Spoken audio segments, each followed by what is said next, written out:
Hi అండి, welcome back to our channel. ఈరోజు ఈ వీడియోలో నేను శ్రావణ మాసం వచ్చేసింది కదండి, నేను ఆర్కే కలెక్షన్లో తీసుకున్న శారీ, నేను తీసుకున్న జ్యువెలరీ కూడా చూపిస్తున్నాను. ఇది నేను ఆర్కే కలెక్షన్లో తీసుకున్న శారీ అనమాట. ఇది జార్జెట్ శారీ అనమాట. డబల్ షేడ్ వచ్చిందనమాట. Light pink, dark magenta pink అంటారు కదా, ఆ విధంగా వచ్చింది. చాలా బాగుందండి. ఇది నాకు 2100 పడిందనమాట ఈ శారీ. ఆర్కే కలెక్షన్ రోజు మామూలుగా అయితే ఇది 2600 ఉంటుంది. అయితే ఆ రోజు ఆఫర్ ఉంది కాబట్టి 2100కి వచ్చింది. చందానగర్ బ్రాంచ్ ఓపెనింగ్ రోజు ఇది నేను తీసుకున్నాను అనమాట. ఈ శారీ అయితే చాలా బాగుందండి. మనకి ఎలా కావాలంటే అట్లా ఫోల్డ్ అవుతుంది, వేసుకుంటే ఈ విధంగా ఉంటుందన్నమాట. బ్లౌజ్ కూడా చాలా బాగా వచ్చిందండి ఈ శారీకి. మొత్తం ఈ విధంగా ఉందన్నమాట. డబల్ షేడ్లో మధ్యలో అట్లా లీవ్స్ లాగా మామిడి పిండి ఆకారంలో అట్లా వచ్చి బాగుంది. చిన్న చిన్న పార్టీస్కి వేసుకోవడానికి కూడా చాలా బాగుంటుంది. రోజంతా కూడా క్యారీ చేయొచ్చు. శ్రావణ శుక్రవారానికి మనం ఇలాంటి శారీస్ కట్టుకుంటే డైలీ మొత్తం రోజంతా ఉన్నా కూడా మనకేమీ అనిపించదు అనమాట. ఈ విధంగా శారీస్ కట్టుకోవడం వల్ల చిన్న చిన్న ఫంక్షన్స్కి పిల్లలకి కూడా చాలా బాగుంటుంది. టీనేజ్ పిల్లలకు కూడా. బ్లౌజ్ అయితే ఈ విధంగా కుట్టించుకున్నానని నెక్ ప్యాటర్న్ ఆ విధంగా పెట్టుకుని సింపుల్గా చిన్న బుటీ కూడా వచ్చింది శారీ అదే బ్లౌజ్ మొత్తానికి. వెనకాల రౌండ్ నెక్ అనమాట. బ్లౌజ్ కూడా చాలా బాగుంది, పింక్ కలర్లో వచ్చింది. అదేవిధంగా నేను సిబిజేలో ఇప్పుడు ఈ శ్రావణ మాసం కోసమని రూపు తీసుకున్నానండి.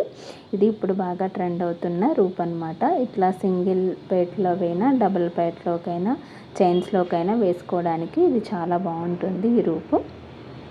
ఇప్పుడు ఇన్స్టాగ్రామ్లో బాగా ట్రెండ్ అవుతుంది కదా ఈ రూప్స్ వచ్చి, వేసుకుంటే ఈ విధంగా ఉంటుంది, చాలా బాగుంటుందండి. హాయ్ అండి, welcome back to our channel. సిబిజేలో నేను తీసుకున్న శ్రావణ మాసానికి సంబంధించిన రూప్ అనమాట ఇది. ఇదైతే చాలా బాగుందండి. ఇప్పుడు బాగా ట్రెండ్ అవుతుంది కదా. ఇది 1 గ్రామ్ మీద 360 మిల్లీగ్రాములు ఉందన్నమాట. ఇది నలుపూసల్లో వేసుకోవడానికి, చైన్స్లోకి అన్నిటిలో కూడా చాలా బాగుంటుంది. వెనకాల హుక్ కూడా వచ్చింది కాబట్టి మనం చక్కగా వేసుకోవచ్చు, దేంట్లోకైనా రూపుగా కింద వాడుకోవచ్చు. ఇప్పుడు దీని కాస్ట్ ఎంత పడిందనే నేను చెప్తాను. ఇది నేను తీసుకున్న రోజు 14,015 రూపాయలు ఉందండి రేటు. గ్రాస్ వెయిట్ ఏమో 1.360 ఉంది. స్టోన్ వెయిట్ ఏమో 260 ఉంది. నెట్ వెయిట్ ఏమో 1.100 ఉందన్నమాట. వేస్టేజ్ ఏమో 2,312. అందులో డిస్కౌంట్ వచ్చింది. స్టోన్ వెయిట్ ఏమో 715 రూపాయలు. మొత్తం మీద 18,443 అయింది. అందులో డిస్కౌంట్ పోను 8,100కి వచ్చిందనమాట. ఇది నేను మల్టీగ్రెయిన్ దోశ వేస్తున్నాను అనమాట.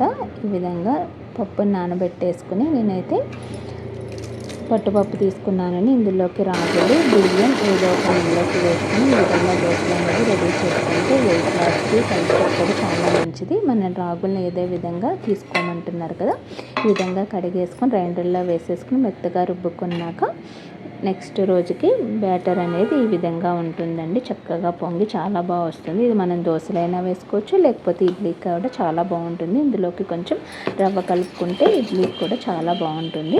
దోశకు వేసుకోవాలనుకుంటే ఈ విధంగా కొంచెం వాటర్ పోసేసుకుని పల్చగా తీసేసుకుని మనం దోశలు అనేవి వేసుకోవచ్చు. ఇవి చాలా టేస్ట్గా ఉంటాయి. మనం డైలీ బియ్యం వేసుకునే దోశల కన్నా ఈ విధంగా మనం రాగులు ఏదో ఒక మిల్లెట్ వేసుకుని దోశలు వేసుకుంటే చాలా బాగుంటుంది. హెల్త్కి కూడా మంచిది, వెయిట్ లాస్ కూడా అవుతామన్నమాట. వెయిట్ లాస్కి కూడా ఈ రెసిపీ బాగా ఉపయోగపడుతుంది.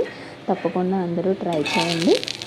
దోశలు కూడా చూసావో చాలా క్రిస్పీగా వాటంతట అవే లేచి వచ్చేస్తున్నాయి అన్నమాట. మనం దీన్ని గ్రైండర్లో అయినా వేసుకోవచ్చు, మిక్సీలో అయినా వేసుకోవచ్చు.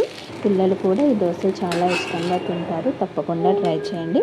అదేవిధంగా నేను ఈరోజు ఆనపకాయ అదేవిధంగా చుక్క కూర కర్రీ చేశాను. అదేవిధంగా తయారు చేయాలో చూపిస్తున్నాను. ముందుగా పోపు వేసుకోవాలి. ఆవాలు, జీలకర్ర, కరివేపాకు, పచ్చిమిర్చి, అదేవిధంగా కొంచెం మినప్పప్పు కూడా వేసేసుకుని అందులోకి చిన్నగా కట్ చేసుకుని ఉల్లిపాయ ముక్కలు, కొంచెం వేసుకుని దూరగా వేగనివ్వాలి. ఈ కర్రీ తప్పకుండా ట్రై చేయండి, చాలా బాగుంటుంది. ఆనపకాయ కొంచెం చప్పగా ఉంటుంది కాబట్టి దానిలోకి ఇలా చుక్క కూర యాడ్ చేసుకుంటే పులుపు కలిసి చాలా బాగుంటుంది. ఆనపకాయ ముక్కల్ని ఈ విధంగా సన్నగా కట్ చేసుకోవాలి. కట్ చేసుకుని వీటిని బాగా మగ్గబెట్టుకోవాలన్నమాట. ఈ విధంగా కొంచెం మనకి కలర్ చేంజ్ అవ్వాలన్నమాట. అప్పుడు ఇందులోకి సన్నగా కట్ చేసుకున్న చుక్కకూరని కూడా వేసుకోవాలి. ఇది కూడా వెయిట్ లాస్కి బాగా ఉపయోగపడుతుందండి, ఎందుకంటే అందులో ఆకుకూర కలుస్తుంది. ఆనపకాయలో కూడా మనకి ఏమీ క్యాలరీస్ ఉండవు కాబట్టి ఒక ఆకుకూర ఒక కర్రీ కూడా మనకి కలిసి చేసుకున్నట్టు అవుతుంది. చాలా ఈజీగా ఉంటుంది, టేస్ట్ బాగుంటుంది. పిల్లలు కూడా ఇష్టంగా తింటారు. తప్పకుండా ట్రై చేయండి. కర్రీ అయితే చాలా ఈ విధంగా బాగా దగ్గరగా మగ్గిపోతుందండి. కొద్దిసేపటికి ఇందులో కాయలు కూడా కొద్దిగా కొంచెం వేసుకున్నా కూడా సరిపోతుంది. ఈ విధంగా దగ్గర పడిన తర్వాత దీంట్లోకి సాల్ట్ని యాడ్ చేసుకోవాలి. ఈ విధంగా సాల్ట్ వేసుకున్న తర్వాత ఒక 2 సార్లు బాగా కలుపుకొని కొంచెం ఉడికి దగ్గర పడిన తర్వాత ఇందులోకి కొంచెం వాటర్ని యాడ్ చేసుకోవాలి. ఆనపకాయ ముక్కలు చిన్నగా కట్ చేసుకుంటే టేస్ట్ చాలా బాగుంటుంది. తప్పకుండా ట్రై చేసుకొని ఈ విధంగా వాటర్ వేసేసుకొని కొద్దిసేపు ఆ వాటర్ ఇంకేంత వరకు మగ్గబెట్టుకోవాలి. ఈ వీడియో నచ్చితే తప్పకుండా లైక్ చేసి, షేర్ చేసి, సబ్స్క్రైబ్ చేసుకోండి.